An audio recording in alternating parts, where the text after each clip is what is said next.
The first time the Myanmar army came to his door to ask about the militants, in early August, Mohammed Ilias, a softly-spoken Rohingya teacher in his mid-40s, invited them in. "My little child welcomed them into the house," he said. "They said the teacher's child is very good. Very nice. He's welcoming us. How well-behaved he is. Maybe it was the kindness of his son.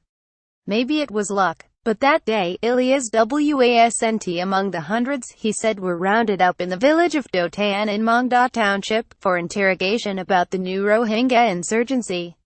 At least 400 of them they took to the schools and tortured very badly, he said. The next time the SOLRS came to Dotan, they were on a rampage. Insurgents calling themselves the Arakan Rohingya Salvation Army (ARSA) had attacked dozens of police posts 2 days earlier, on the 25th of August.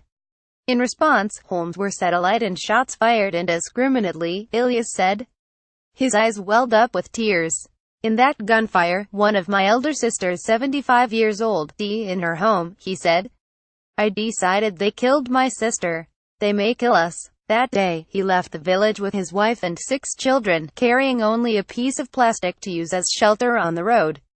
The chaos that has engulfed Myanmar's northern Rakhine state over the past 3 weeks, pushing an estimated 400,000 people into neighboring Bangladesh, has awoken the world to the plight of Rohingya, a stateless Muslim minority estimated to number around 1 million. SOLRs and Rakhine Buddhists are accused of slaughtering civilians and razing villages in a campaign of indiscriminate violence, terrifying in its intensity.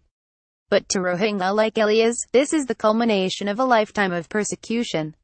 It is only the latest brutal chapter in a story of oppression that has deprived an entire people of freedom, education and opportunities over the course of generations. "They have been torturing us for years," say many of the Rohingya now living in makeshift camps in Bangladesh. The events of August were the final straw.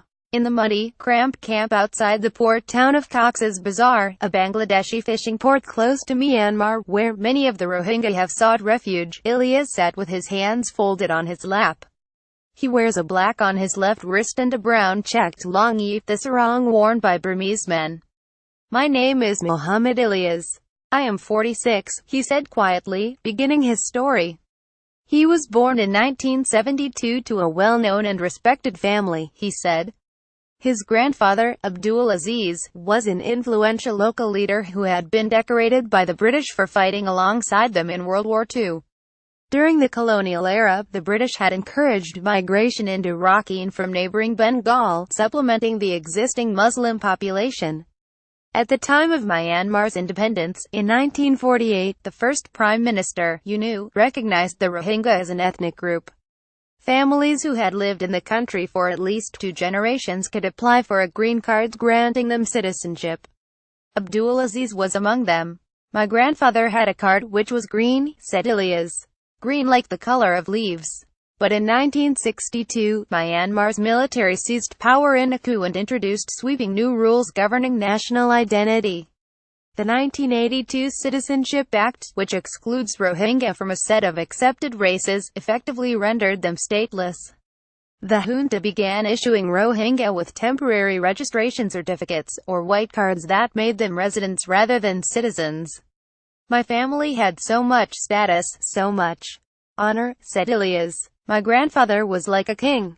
He helped the British. He got a green card from the Myanmar government, so why would we take the white card?" Before Ilias' father died, when his son was still small, he expressed a wish that at least one of his children follow in his footsteps. But it was becoming more difficult for Rohingya to access decent jobs. They were barred from higher education. "He told my sister somehow, 'Please make a teacher from my family,'" Ilias recalled. Ilias couldn't go to university, but he managed to get a job at a state-run school, teaching maths and science. It didn't last long. After that, Myanmar decided not to take Muslim teachers, he said. "They forced us to resign and took lots of Rakhine people into the schools for teaching." He continued teaching informally, he said, sometimes taking payment from parents but more often working for free. But few Rohingya in the village could see the benefits of sending their children for an education rather than to work as farmers or laborers, he said. "Our children were getting an education but they can't do anything," said Ilias. "They can't get a government job. If you are an educated man, but you can't do anything to earn money, how can you cover the expenses for your family to make ends meet? Ilias ran a small shop in the village, but getting supplies required hiring Rohingyas to bring them. Even farmers relied on Rohingyas to bring fertilizer for their fields. Relations between the two communities had been tense for years but worsened dramatically after outbreaks of communal violence in 2012. And then, in 2015, voting rights for Rohingya were withdrawn ahead of the anticipated election in November. Aung San Suu Kyi's National League for Democracy won a landslide victory. But it was quickly apparent that advocating for Rohingya was not on her agenda. In late 2016, ARSA militants launched their first attack on police posts. The ensuing months in northern Rakhine, the center of the new insurgency, were fraught. Imams, accused of lending religious legitimacy to the violence, and community leaders like Ilias were suspect. In early August, the military called a meeting with educated Rohingya in Dotan, Ilias said. They were told to sign a paper promising to tackle the insurgency. It was a paper given by the military, like a peace contract, he said. But the militants attacked again on the 25th of August and SOLRS were soon back in Ilias' house.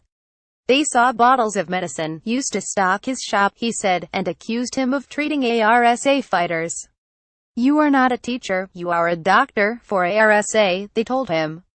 There were 4 or 5 of them, recalled Ilias. They pushed me to the ground, then with the pliers, they took away my nails. They beat me with a bamboo stick. He was saved when a commander recognized him and reprimanded the SOLRS. I saw you, you are a teacher in the school, you are not a bad man, Ilias recalled the commander saying. He was just trying to convince me to give information about ARSA. But actually I don't know about ARSA. How can I give him any information without knowing? After fleeing the village, leaving behind the body of his sister Basuma, who he described as a pious and well-liked widow, Ilias heard the whole area had been looted and razed. The wealth was gone, the houses empty, no people. Then they started to burn from the outside part of the village. They were burning our houses for 3 days at least, he said. The United Nations top human rights official has called the recent violence a textbook example of ethnic cleansing. Myanmar's de facto leader, Aung San Suu Kyi, on the other hand, has attracted international condemnation for failing to speak out. She decided not to attend the UN General Assembly this week, and has limited her comments to saying she felt deeply for the suffering of all people in the conflict. You start systematically weakening a maligned group in order to make their existence either so fragile that they leave of their own accord, or to ensure they fail to put up much of a struggle when a military operation such as this gets underway, said Frances Wade, author of Myanmar's Enemy Within Buddhist Violence and the Making of a Muslim Mother. Like many Rohingya, Ilias spent years finding ways to work within a system that ground him down. Now in Bangladesh, which has reluctantly accepted the new arrivals but has said it plans to keep them in camps, he is staring into an uncertain future. He was photographed for this article, but from behind, as he did not want to show his face for fear of retribution. We have lost our homeland, our birthplace, he said. We are now here in Bangladesh, but we don't want to make any trouble. We don't want to be destroyed, like waste. Poppy McPherson is a freelance journalist reporting on Southeast Asia, mainly Myanmar.